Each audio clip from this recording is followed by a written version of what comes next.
Bien, vamos a pasar un vídeo.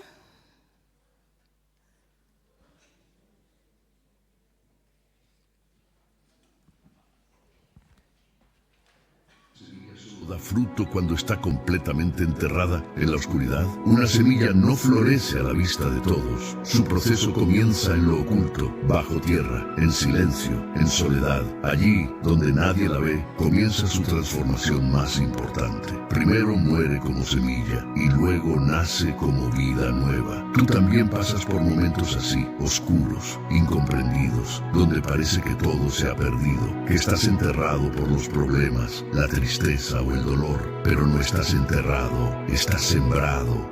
Lección de vida. A veces Dios permite que te entierren para hacerte crecer desde lo más profundo, porque es en el silencio donde se forma la raíz, en la presión donde nace la fuerza, en lo oculto donde empieza el milagro. No te apresures, no desesperes, el proceso invisible es el más poderoso. ¿Estás viendo tu oscuridad como el final o como el inicio de tu florecimiento? Recuerda, toda semilla necesita tierra, oscuridad y tiempo, y lo que crece desde ahí es imparable. Confía en el proceso. Dios no te ha olvidado, solo está preparando tu crecimiento. Tú no estás perdido, estás germinando. Amén. Estás sembrado. Amén. Dios no te ha olvidado, tú no estás perdido. Amén. El título se llama Floreciendo en la sequedad. La sequedad representa momentos de escasez, dolor, silencio de Dios, cansancio espiritual y pérdida. Cuando habla de florecer en estas condiciones, habla de una vida que no depende de las condiciones externas, sino vive, digamos, conectado a la fuente. Amén, al Señor. En el Salmo 1.3 dice, será como árbol plantado junto a corrientes de aguas. Es la gracia de Dios porque aún a nuestro alrededor, aunque todo parezca estar muerto, Dios produce vida, sigue produciendo vida. Y de eso se trata lo que vamos a hablar hoy. En Isaías hay una referencia a la rosa de Sarón. Dice, Dios nos viste con su hermosura. El Señor hermosea la novia y ella empieza a apreciarse como Él la ve. Dice, poco a poco ella va descubriendo una dimensión más profunda de quién es ella, una hermosa flor. La iglesia tiene como identidad la novia. Ella no solo fue rescatada, sino que fue escogida para tener una relación especial con Dios. Y ella es la herencia que el Padre tiene para el Hijo. Amén. Bien, vamos a estar desarrollando el capítulo 35 de Isaías. El capítulo 35 de Isaías contiene unas profecías muy hermosas. Isaías, digamos que afirma que el desierto florecerá. Una profecía sobre el fin de los tiempos, una profecía de salvación. Las flores en el desierto simbolizan la renovación de todas las cosas, es decir, la victoria de la vida sobre la muerte y el gozo de la salvación. Esta profecía le da ánimo al creyente. Aquí Isaías exhorta a todo aquel que ha perdido la esperanza. Y es que Dios va a hacer grandes prodigios y milagros. Amén. En medio de su pueblo, de su amada. Cuando hablamos de prodigios y milagros, hablamos de la obra sobrenatural. Hablamos del propósito divino, enfocado en Dios, enfocado en la verdad de Cristo. Estas expresiones que a continuación voy a decir, tienen un significado mucho más profundo, digamos, que un milagro físico. Va mucho más allá. Muchas veces lo hemos cantado, otras veces lo leemos, lo vemos en los evangelios, cuando dice los ciegos verán, los sordos escucharán, los cojos saltarán, los mudos cantarán. En los evangelios, en los tiempos de Jesús, ¿no? Vemos cómo Jesús sana enfermos, pero Jesús se enfocaba mirando el corazón. La fe de esas personas daba ese lugar a que fueran sanadas. Y Jesús veía la restauración en esa persona que podía recibir a través de ello. porque dice que la transformación que Dios hace es cuando trae salvación y vida eterna, ¿vale? Entonces, de una manera más profunda, cuando decimos los ciegos verán, estamos hablando de su iglesia. Tiempos de reconocer a Cristo, tiempos de reconocer la verdad, ya no más confusión, ya no más engaño. Amén. A veces seguimos cegados, esa ceguera espiritual no nos deja ver más allá de lo que Dios está haciendo o lo que Dios nos está, lo que Él ve. Los ciegos, los sordos escucharán. A veces nos resistimos a escuchar la voz de Dios y escuchamos otras voces que no debemos escuchar. Nos resistimos quizá por miedo al compromiso, por miedo a fallar, porque uno se siente insignificante, pero es tiempo de no resistir más a la voz de Cristo. Y no solo hablamos de escuchar con los oídos, sino algo más profundo, de escuchar con el corazón. Amén. Dice, los cojos saltarán. Digamos que a veces cojeamos espiritualmente. ¿Por qué? Porque seguimos atados a cosas pasadas, nos esclavizan a cosas pasadas y digamos que saltar, cuando dice el cojo saltará, estamos afirmando nuestros pies en el suelo. Eso hace una declaración que hay una libertad en el espíritu. Y los mudos cantarán, proclamar qué Dios ha hecho en mi vida, proclamar, contar sus maravillas, confesar lo oculto delante de Dios. Amén. Isaías describe un terreno fértil. Dice, por donde corren torrentes de aguas, en lugares secos, y eso se convierte en estanques. Estanques es lugar de descanso, donde Él renueva vidas. Está hablando de la vida del cristiano. Cuando yo dejo fluir al Espíritu Santo, viene y ¿qué hace? Remueve lo que hay, lo seco, le da vida y empieza a darte vida en todo lugar dentro de tu ser. Pero ahora bien, la promesa de vida y salvación va de la mano con una condición, con una demanda. Y Dios nos demanda andar en santidad. La persona que anda en santidad tiene que ver con una persona íntegra, una persona que tiene una sola cara, va de frente, es transparente, una sola voz, una sola palabra, sus palabras tienen peso. Dice que esa persona íntegra, el juicio de Dios le trae alegría, esperanza, porque sabe lo que le espera en una eternidad, no tiene temor al juicio de Dios. Sin embargo, tenemos la otra parte que habla de una persona que practica la injusticia. La Biblia lo llama el impío. El impío dice que vive con sus criterios, no reconoce la autoridad de Dios. Este anda en miedos, ansiedad, desesperación, porque no hay paz en su interior, pero tiene temor al juicio de Dios. ¿Por qué? Porque es consciente ¿de qué? De que lo que está haciendo, actuando, está haciéndolo de una manera indebida. Puede ser que esté hablando de un creyente, pero que no practica la verdad. Pero hay una conciencia, y la conciencia le acusa. Antes de pasar al capítulo 35 de Isaías, quiero remarcar algo. En el capítulo 34 vemos que Dios está declarando sus juicios a una tierra pecadora, donde Jehová dice que está airado sobre todas las personas de esa tierra.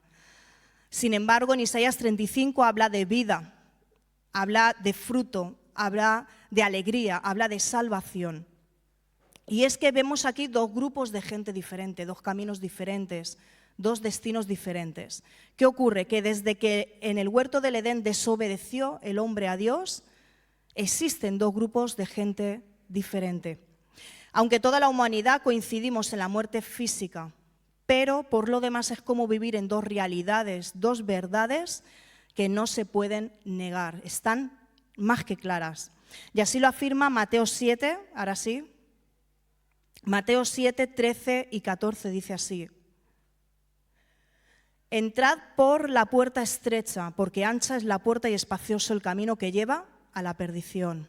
Y muchos son los que entran por ella, porque estrecha es la puerta y angosto el camino que lleva a la vida, y pocos son los que la hallan. Wow. A nosotros nos toca escoger cómo caminar, cómo vivir. Tenemos la libertad de escoger camino de salvación o camino de perdición.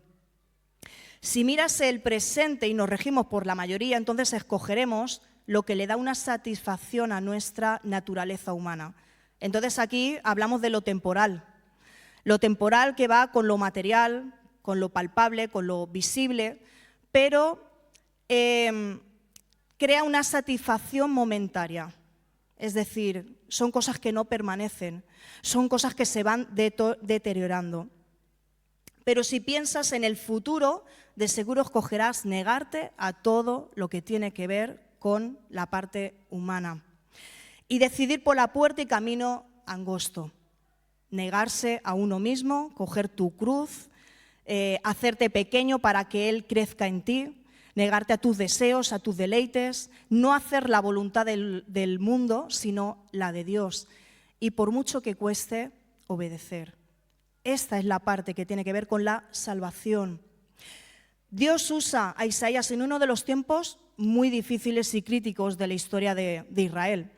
Idolatría, cautiverio, amenaza del enemigo, lucha constante contra enemigos, entre otros obstáculos. El pueblo había perdido el discernimiento y la fidelidad a Dios, es decir, su identidad, la identidad que nos define como pueblo. Cuando perdemos el discernimiento y la fidelidad a Dios, viene la confusión, se apaga el testimonio y nos alejamos de la voluntad de Dios. La situación del pueblo no era la mejor, pero Dios no se queda de brazos cruzados. Él viene y te alienta, te anima y restaura. Amén. Isaías 35, 1 y 2 dice: hasta el lugar desolado y el desierto estarán contentos en esos días. La tierra baldía se alegrará y florecerá el azafrán de primavera. Así es, habrá abundancia de flores, de cantos y de alegría. Los desiertos se pondrán tan verdes como los montes del Líbano, tan bellos como el monte Carmelo, a la llanura de Sarón. Allí el Señor manifestará su gloria, el esplendor de nuestro Dios. Todos conocemos lo que es el desierto espiritual, ¿no? Etapas que pasamos de sequedad, cansancio, silencio, pérdida de esperanza. Momentos donde oramos y no vemos resultados. Caminamos, pero estamos sin fuerzas. ¿Qué está pasando? Esto fue escrito a un pueblo que sabía lo que era vivir en esas condiciones. Pero hay palabra de Dios, hay promesa. Y aquí en Isaías vemos que el desierto no tiene la última palabra, sino Dios. Dios puede cambiar lo que está seco en algo lleno de vida. La palabra de Dios a través de Isaías aquí trae ánimo, fortaleza, esperanza. Este pasaje dice que profetiza el día en que Dios cumple su promesa de salvación y la vida vuelve a florecer bajo su gobierno. Lo que esperamos todos. El juicio, dice, no es la última palabra, la restauración lo es.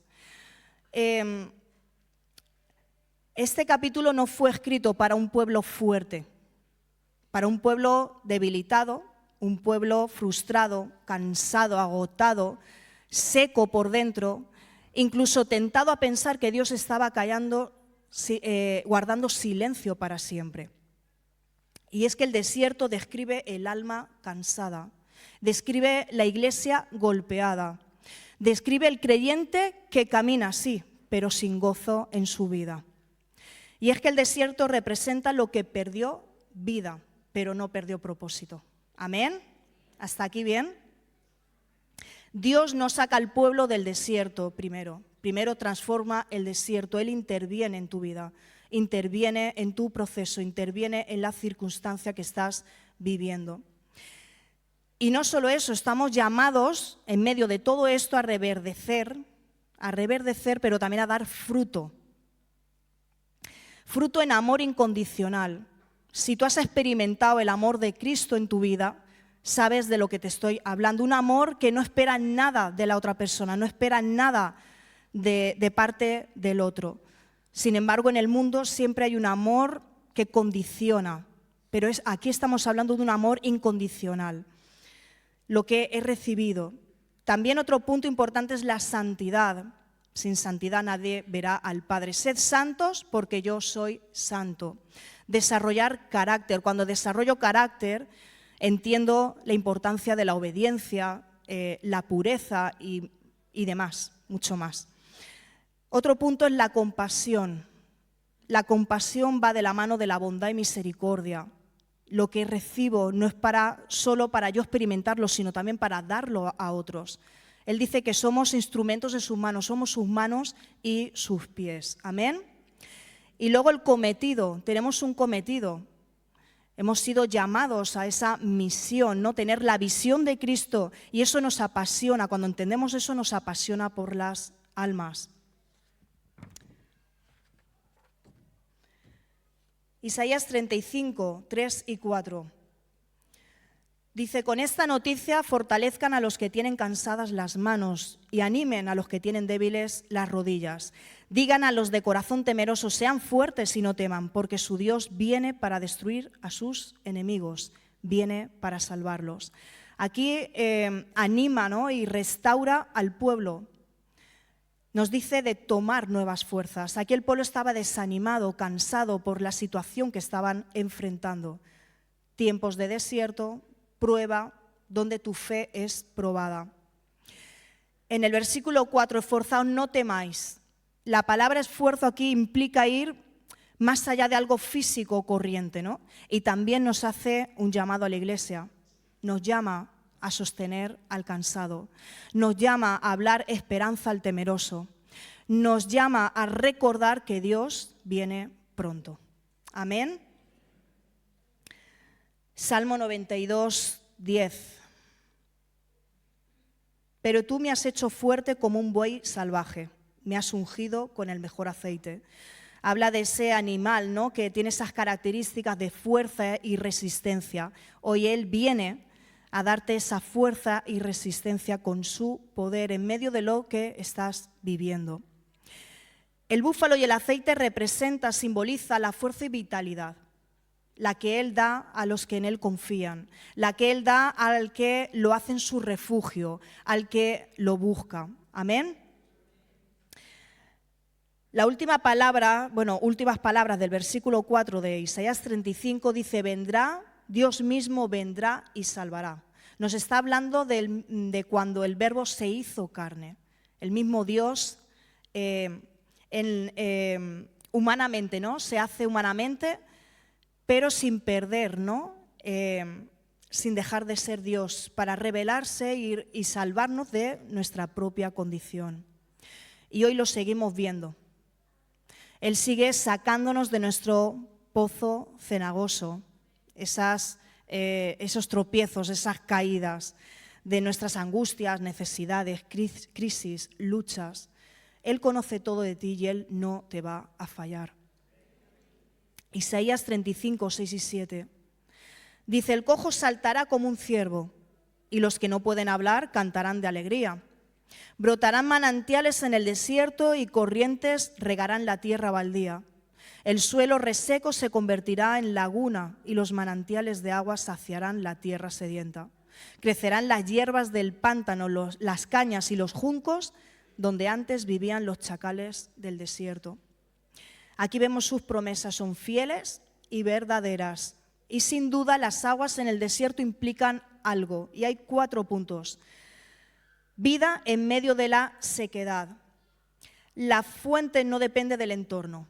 Dios sostiene aun cuando todo alrededor niega la posibilidad de que haya vida. Como he dicho al principio, aunque en nuestro entorno esté todo, que no haya vida, pero nosotros la recibimos del que dependemos de Dios. Florecimiento, lo que brota no viene del suelo, viene de arriba. ¿Y qué ocurre? Dice que el florecer manifiesta belleza donde no la hay, o sea, pura gracia de Dios. Fruto en medio de la aridez.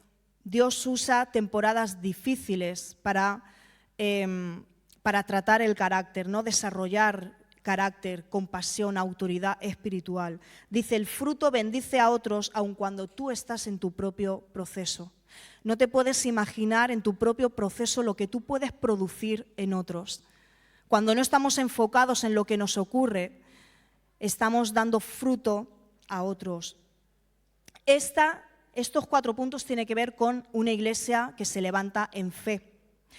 Una iglesia que proclama vida donde no lo hay, fruto en tierra seca, restauración en medio de la soledad, en medio de la sequedad, escasez, pobreza espiritual, miseria, incluso ruina. Isaías 35, 8 y 9. Dice, un gran camino atravesará esta tierra, antes vacía. Se le dará el nombre de carretera de la santidad. Los de mente malvada nunca viajarán por ella. Será solamente para quienes anden por los caminos de Dios. Los necios nunca andarán por ella. Los leones no acecharán por esta ruta, ni ninguna otra bestia feroz. No habrá ningún otro peligro. Solo los redimidos andarán por ella. Amén. Dios hará camino nuevo donde no lo hay. Hay muchos caminos, ¿no? Y diversos caminos. Pero está hablando de un camino especial, el camino de la santidad. Y es un camino donde Él te ilumina, donde Él te guía y te lleva a tu mejor destino. También habla de fieras, un camino seguro donde no encontramos fieras. Esto nos recuerda que la vida de rectitud es la mejor defensa y protección frente a nuestro enemigo. Una vida en rectitud es estar alineados con el Padre, es ser íntegro, es hablar la verdad, es reconocer mis errores y no justificar mis pecados. Así que Él hoy, mediante este mensaje, quiere que avancemos y conquistemos lo que Él ha diseñado para nosotros. Amén. Israel salió de Egipto con promesas, pero no salió con mapas. Salió con milagros, sí, pero no habían caminos trazados. Delante estaba el desierto, detrás todo un ejército de enemigos y a los lados incertidumbre. Sin embargo, ellos decidieron caminar. La iglesia hoy muchas veces se encuentra de esa manera. No hay una claridad total. Es decir, no sabemos todo lo que va a pasar, pero Dios nos guiará. Él siempre abre camino delante de nosotros. A veces no encontramos recursos suficientes en cuanto a dinero, personas, cosas, pero Dios es nuestro proveedor. A veces no hay garantías humanas, es decir, no podemos asegurar el éxito con nuestras fuerzas, dependemos totalmente de Él. La iglesia depende de Dios para avanzar y lograr lo que Él quiere. Amén. No le dio al pueblo un plano del desierto, les dio la misma presencia. Porque no andamos por vista, sino por fe. Ellos tuvieron esa nube, esa sombra en el día, esa cobertura, esa dirección, y en la noche esa luz, ese fuego, esa dirección, esa seguridad, ese calor, la misma presencia de Dios con ellos. Y Dios no solo guiaba al pueblo, sino los cuidaba. Es decir, el camino no siempre es fácil o cómodo. En ese camino siempre hay peligros, incertidumbre, cansancio. No caminaban solo donde era seguro, aprendían a caminar en las partes difíciles, ¿no? Los momentos difíciles. Y es que el pueblo no sigue ideas, no sigue al hombre, no sigue sistemas. Es decir, no se deja llevar por teorías o tradiciones, ¿no? O estrategias que vienen del hombre. No depende de la fuerza humana, la autoridad o su capacidad. Dependemos de Dios. Está la historia de David, cuando huye de Saúl. David fue ungido rey, pero antes de subir al trono, antes de sentarse en el trono, tuvo que esconderse en una cueva, ¿no? Y Dios no lo formó primero en el palacio, sino tuvo que pasar por el desierto. No le dio primero una corona, le dio una comunidad rota.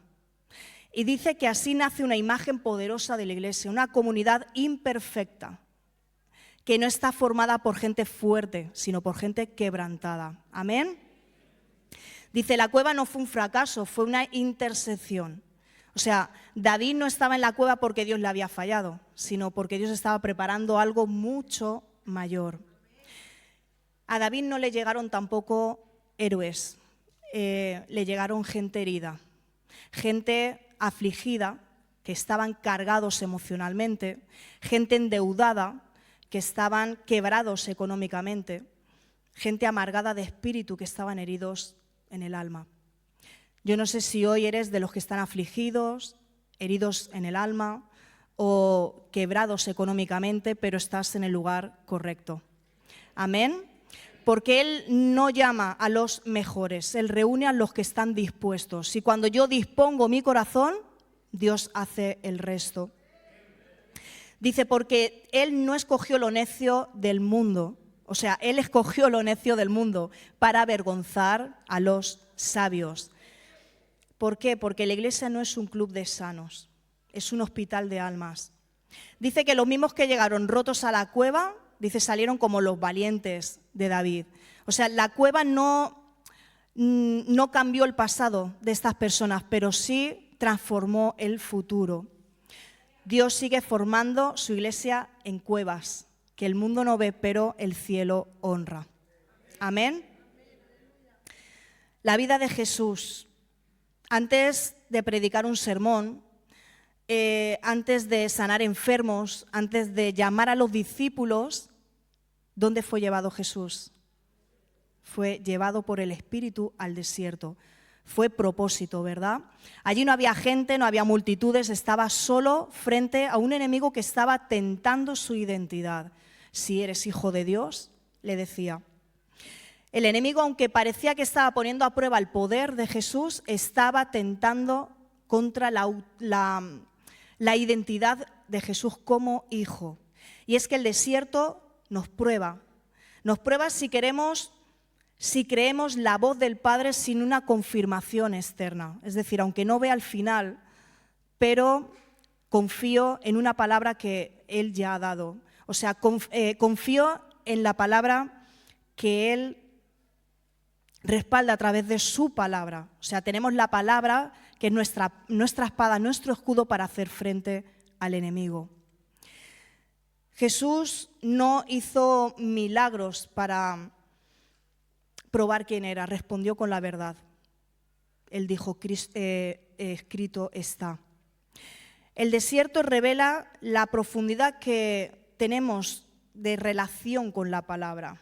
Jesús conoce el desierto y camina con nosotros en medio de él también. Y dice que nos enseña algo, que la soledad no es abandono en el desierto. Nos enseña que la tentación no anula el llamado y que la prueba confirma el reino. Amén.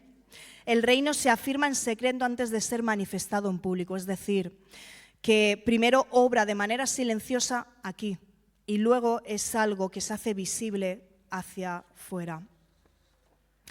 Hechos 8, 1 al 4, dice, Saulo fue uno de los testigos y estuvo totalmente de acuerdo con el asesinato de Esteban. Ese día comenzó una gran ola de persecución que se extendió por toda la iglesia de Jerusalén y todos los creyentes, excepto los apóstoles, fueron dispersados por las regiones de Judea y Samaria. Con profundo dolor, unos hombres consagrados enterraron a Esteban y Saulo iba por todas partes con la intención de acabar con la iglesia. Iba de casa en casa y sacaba a rastras a hombres y a mujeres y los metía en la cárcel. Así que los creyentes que se esparcían predicaban la buena noticia acerca de Jesús a donde quiera que iban. Wow. Si leemos el libro de Hechos, en el capítulo 2 habla de que nació con poder. En el capítulo 3 nos habla de que crecieron con señales y en el capítulo 4 se afirma con autoridad. Pero cuando llegamos al capítulo 8 hay una sacudida por la persecución. Lo que parecía una amenaza mortal se convirtió en un movimiento imparable. Porque cuando la Iglesia dice es de Dios, la presión no la destruye, la propaga, es decir, crece, se extiende. Dice, la comodidad puede adormecer, pero la persecución reactiva el propósito.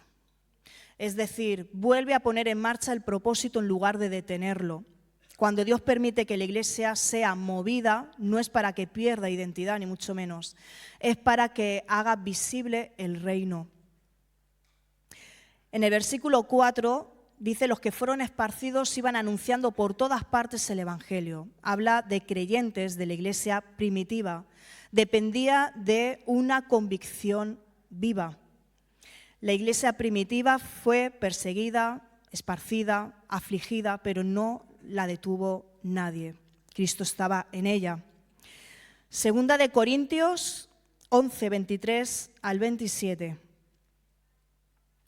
¿Son siervos de Cristo? Sé que sueno como un loco, pero yo lo he servido mucho más. He trabajado con más esfuerzo, me han encarcelado más seguido, fui azotado innumerables veces y enfrenté la muerte en repetidas ocasiones. En 5 ocasiones distintas, los líderes judíos me dieron 39 latigazos. 3 veces me azotaron con varas. Una vez pasé toda una noche y el día siguiente a la deriva del mar, en el mar. He estado en muchos viajes muy largos. Enfrenté peligros de ríos y de ladrones. Enfrenté peligros de parte de mi propio pueblo, los judíos y también los gentiles.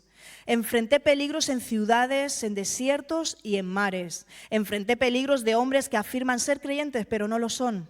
He trabajado con esfuerzo y por largas horas soporté muchas noches sin dormir. He tenido hambre y sed y a menudo me he quedado sin nada de comer. He temblado de frío, sin tener ropa suficiente para mantenerme abrigado. Yo cuando leo la vida de Pablo, quedo ahí.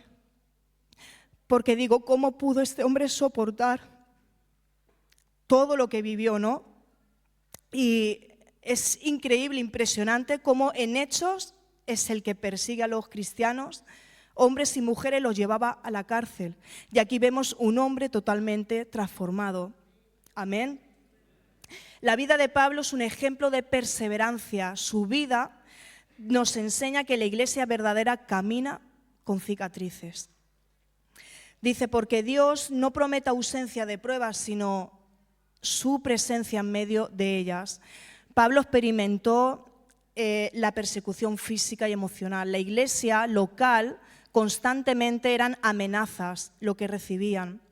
Sufrió privaciones que muchos no podríamos soportar. Las cicatrices no nos descalifican.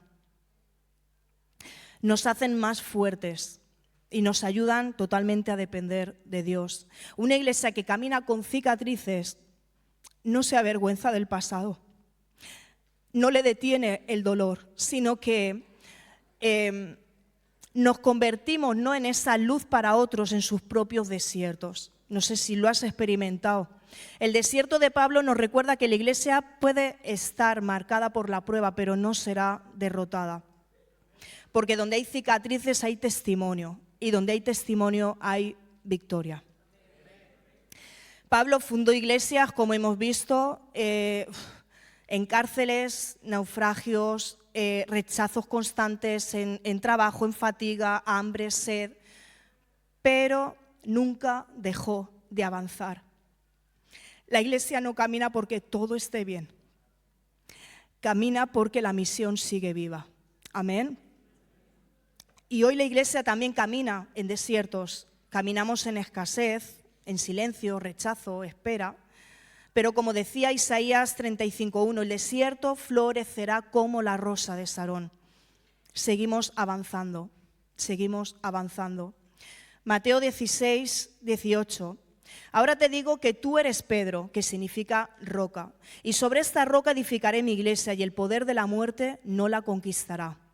Esta palabra no es solo histórica, sino es presente también, porque cada creyente que confiesa a Cristo, dice, somos llamados a participar de una obra que no será destruida. Donde no hay caminos, Dios abre caminos.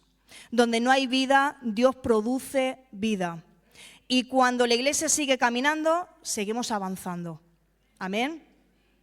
Dice, el Hades no avanza, el Hades se defiende. ¿Por qué se defiende el Hades? Dice, porque la muerte está perdiendo territorio, está perdiendo terreno, porque el reino sigue avanzando. La Iglesia sigue avanzando, es empujada, es impulsada por Cristo. A pesar de que pasemos por muchas cosas, ¿no? Pruebas, silencios, a veces retrocesos, digamos, aparentes. Pero la Iglesia no se detiene porque ¿cuál es el fundamento de la Iglesia? No es el hombre, es Cristo. Amén. Así que, como hemos leído en Isaías 35, Dios promete un desierto donde puede florecer. Isaías nos enseña que la Iglesia no necesita estar en las perfectas condiciones, nunca esperemos estar en las perfectas condiciones. Florece mientras caminas, florece mientras obedeces, florece mientras confías. Dice que el florecimiento no es solo algo físico, espiritual o emocional. Tiene que ver con vivir en plenitud, crecer en fe, desarrollar carácter y estar ligados a Cristo. Dice que es una vida nutrida por la presencia de Dios, donde uno da fruto. Ese árbol plantado junto a corrientes de aguas somos tú y yo. Cantares 2.1 dice, yo soy la rosa de Sarón, el lirio de los valles. Cuando Jesús es la rosa de Sarón y nosotros nos unimos a la rosa de Sarón, podemos florecer en muchos desiertos. Amén. Y dice que la iglesia que florece sigue caminando, se sigue nutriendo. Dice, no espera que desaparezca el desierto, avanza a pesar de la circunstancia. No se detiene ante la sequedad, no se paraliza aunque no vea nada.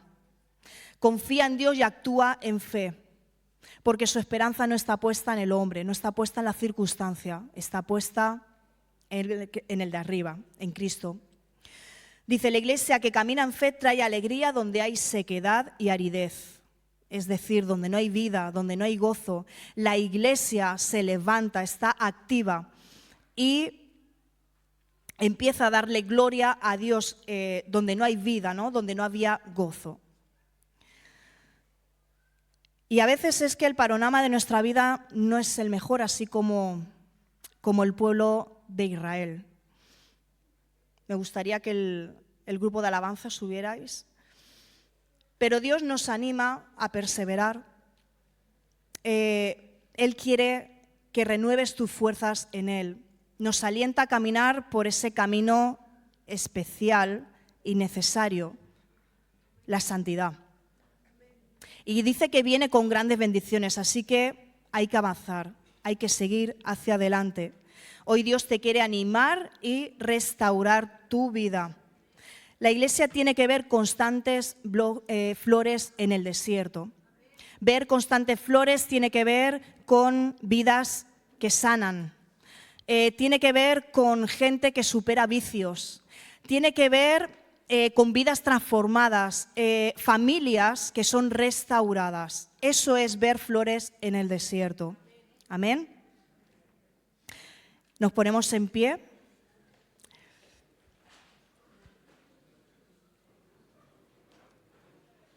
Dice, esta esperanza de vida y salvación nos lleva a proclamar lo que el futuro de Dios tiene para cada uno de nosotros. Ese gozo, esa paz, esa alegría, esa renovación y esa victoria. Amén. Quisiera despedirme de las redes en esta mañana. Daros gracias por estar ahí, por vuestra paciencia. Espero que Dios os haya hablado y nos vemos el miércoles a las 7.